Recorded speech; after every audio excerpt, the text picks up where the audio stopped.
Breaking news, everyone. Full disclosure coming up here. And just in case you didn't know or you ain't figured it out by now, I am conservative. Yeah. Kenneth Moultrie, host of the fabulous Forum Factor, is a conservative. A conservative who happens to be a man, who happens to be black, who happens to live in liberal and socialist California. Sorry about that. So politically speaking, usually conservatism is synonymous with being Republican. Breaking news again. I am a registered Republican as well. However, I am not some sort of freak. I'm not. You know, just about every black conservative in this country began as liberal and of the Democratic Party. Why?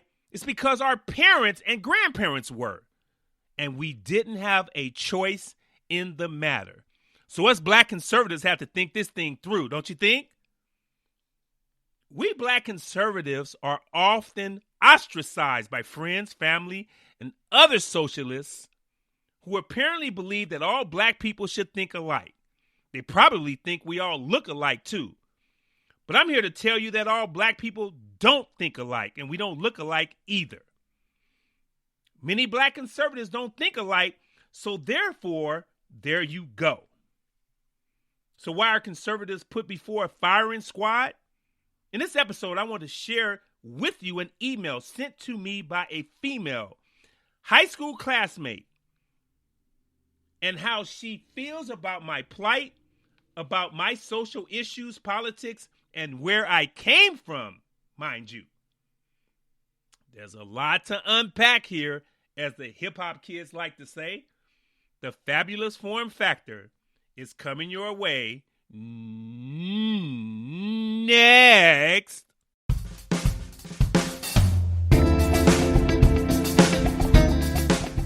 Want to hear something fabulous? Broadcast in a forum and full of facts? Well, you've come to the right place. It's the Fabulous Forum Factor podcast with all its pizzazz. And now here's your host, Mr. Kenneth Moultrie. Hello, everyone out there, and welcome to the Fabulous Forum Factor. And I am your host, Mr. Kenneth Anthony Moultrie. And before I begin, I want to first thank you and everyone out there who you've shared my podcast with. I am seeing rave reviews and increased listenership, if that is a such word, in my forum of podcasts. And I really, really appreciate that. Going forward, I still ask you if you would please also continue your great works in following, commenting, sharing my podcast and any podcast episodes I produce with your social media family. So the main topic today will be a letter I received from a female. I will not mention her name, but it comes from a female who I went to high school with in San Francisco, California. Now, I'll just put this out there right now. Her and I never dated. We've never even been to lunch or dinner. We've never kissed, and we've never done the adult thing. So therefore, we are just acquaintances as far as I am concerned. She knew of me. I knew of her. She was more close to friends who I were close to, and vice versa.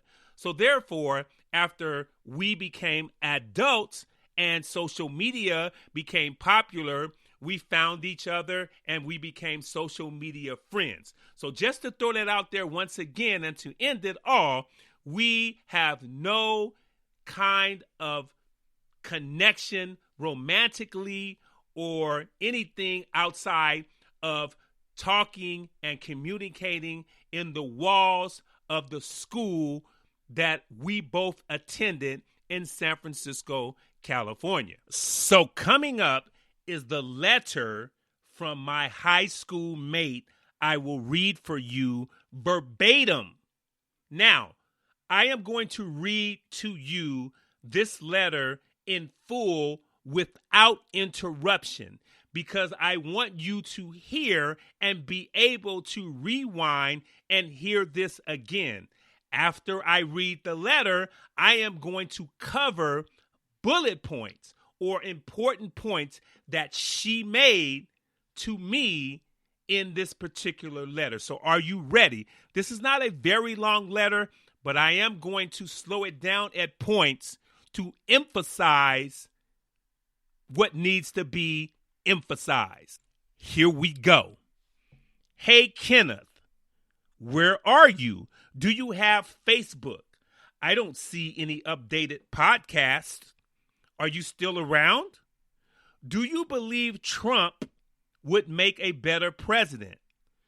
Would I be better off with Trump in office, or would you? And what do you think about January 6th? What was the purpose? I listened to one of your podcasts about Biden passing over the presidency to Kamala Harris, and the things you are saying are shocking to me. You sound so radical. You sound like you don't vote for women unless they have something for you. Do you like or dislike me because I am a black woman? I don't like the way you are degrading Vice President Harris. What's wrong with change? Tell me this is not you. If this is being about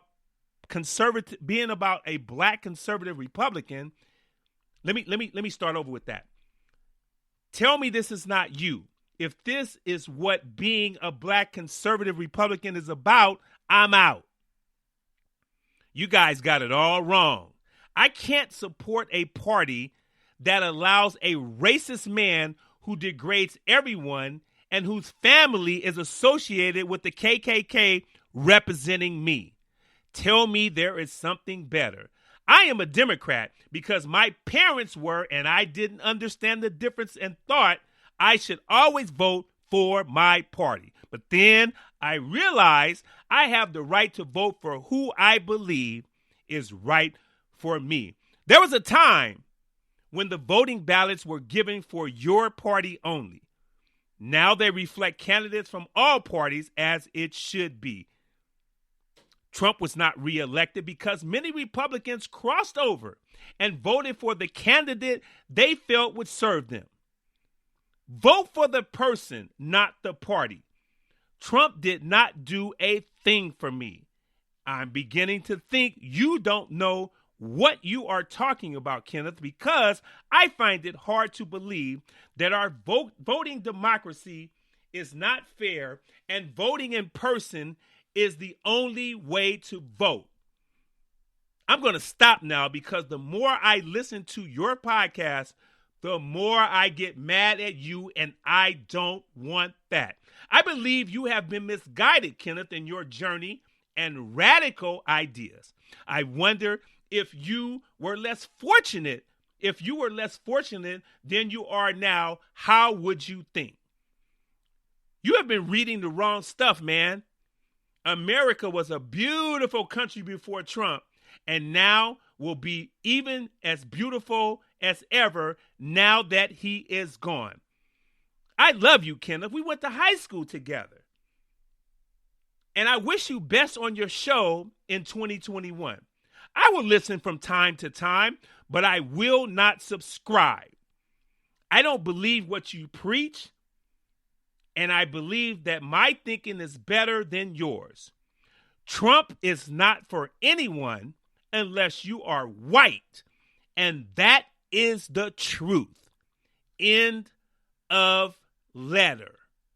So as I said, I will decipher this letter in portions, not the entire letter, because that would take too long, and I promise I will be brief. So the first, and I've highlighted this so I can know exactly what I want to comment on. And once again, this letter that she wrote is verbatim. It was sent to me in an email, and the paragraphs were lumped together. So I actually retyped them in my word processor and printed them out so I can, with double space, so I can be able to read them and understand, so I can deliver them to you without mistake. So the first line she wrote was that, where are you? Do you have Facebook? The answer is yes. I still have Facebook. I don't see any updated podcasts. The reason you don't is because I had been physically sick between November 2020 and March 2021. So I've gotten a little better. I've rekindled and reproduced some podcasts, and now I'm back. I'm feeling pretty good. So there's your answer to I don't see you anymore or any type of updated podcast. I appreciate you, even though you don't agree with me apparently, but you have been looking for my podcast. I appreciate that. She asked me, are you still around? Do you believe Trump would make a better president?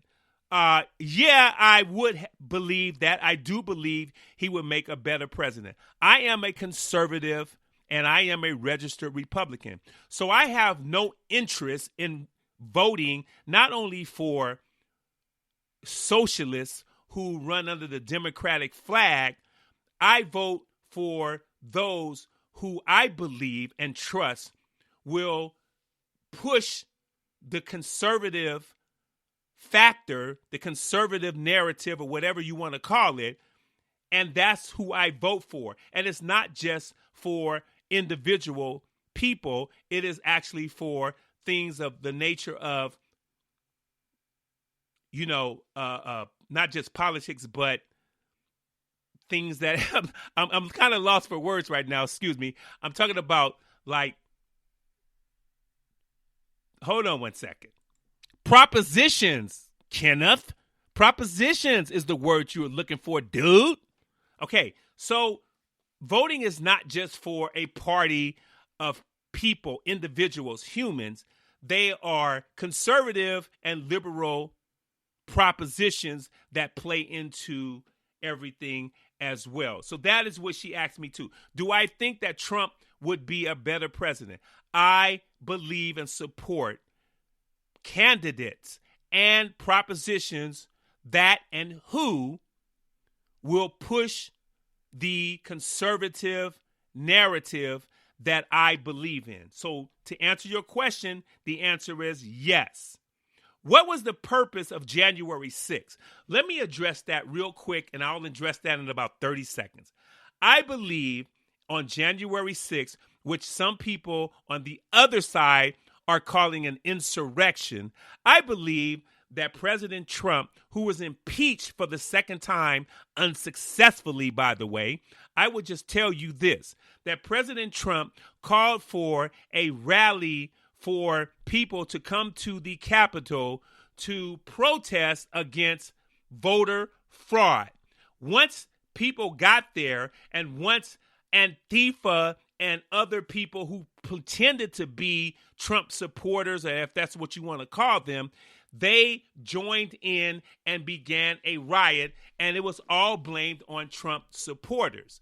Therefore, that is what it was blamed on Trump and supposed followers, Republicans and conservatives. However, once the impeachment process happened and went forward, it was found out for the second time, I might add, that he was innocent. So therefore, how could you blame him when you out there, people out there, are on a witch hunt for conservatism and President Trump, and all of a sudden for the second time again that he was found not guilty? So to sum up that particular question, that part of the question was that I believe that Antifa and antagonists and others who were against people of conservative values came in and mucked up a particular